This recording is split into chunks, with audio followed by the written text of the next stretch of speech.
நடிகர் சிவகார்த்திகேயன் இனிமே நமக்கு சினிமா செட் ஆகாது, திரும்ப ஹோஸ்டாவே போயிடலாம் அப்படின்னு முடிவெடுத்தார் அப்படிங்கிறது உங்களுக்கு தெரியுமா? ஆமா. நடிகர் சிவகார்த்திகேயன் வந்து டாக்டர் படத்தோட ரிலீஸ்க்கு முன்னாடி வரைக்குமே அவருக்கு சில படங்கள் சரியா போகல. ஒரு கட்டத்துல என்ன முடிவு பண்ணிட்டாரு அப்படின்னா, ஒரு 10 வருஷத்துக்கிட்ட நம்மளும் சினிமாக்குள்ள இருந்துட்டோம், போதும், இனிமே நமக்கு சினிமா செட் ஆகாது, திரும்ப ஹோஸ்டாவே போயிடலாம் அப்படிங்கிற மாதிரி அவங்களோட ஒய்ஃப் கிட்டயுமே சொல்லிட்டாரு, ஆர்த்தி கிட்ட. அவங்களுமே ஓகே, உங்களுக்கு விருப்பம், உங்களுக்கு என்ன விருப்பமோ அதை பண்ணுங்க அப்படின்ட்டாங்களாம்.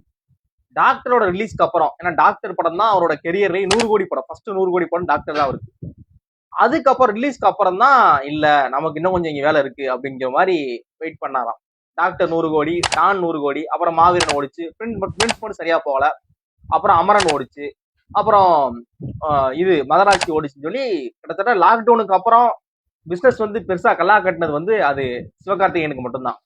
கிட்டத்தட்ட ஒரு எஸ்கே 2.0 தான் லாக்டவுனுக்கு அப்புறமே. லாக்டவுனுக்கு அப்புறம் ஒன்ன இதுல எல்லா படங்கள்லயும் ஒரே ஒரு படம் தான் சரியா போகல, எல்லா படம் நல்லா போயிருக்கு.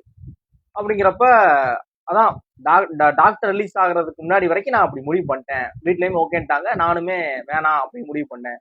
ஆனா டாக்டர் ஓடினதுக்கு அப்புறம் தான் சரி ஓகே, நீ இல்ல, திரும்ப நமக்கு இருக்கு, நமக்கு இன்னொரு லைஃப் இருக்கு அப்படின்னு சொல்லி கிட்டத்தட்ட ஒரு ஒரு செகண்ட் சான்ஸ் மாதிரி தான் நான் பாக்குறேன் அப்படின்னு சொல்லி சிவகார்த்திகேயன் இந்த ஒரு விஷயத்தை ஷேர் பண்ணிருக்காங்க. இந்த ஒரு தகவல் உங்களுக்கு இதுக்கு முன்னாடி தெரியுமா தெரியாதா அப்படிங்கிறதையும், தெரியாது அப்படின்னா இந்த வீடியோவை உங்க ஃப்ரெண்ட்ஸ் அண்ட் ஃபேமிலிக்கு ஷேர் பண்ணுங்க. தேங்க்ஸ் ஃபார் வாட்சிங்.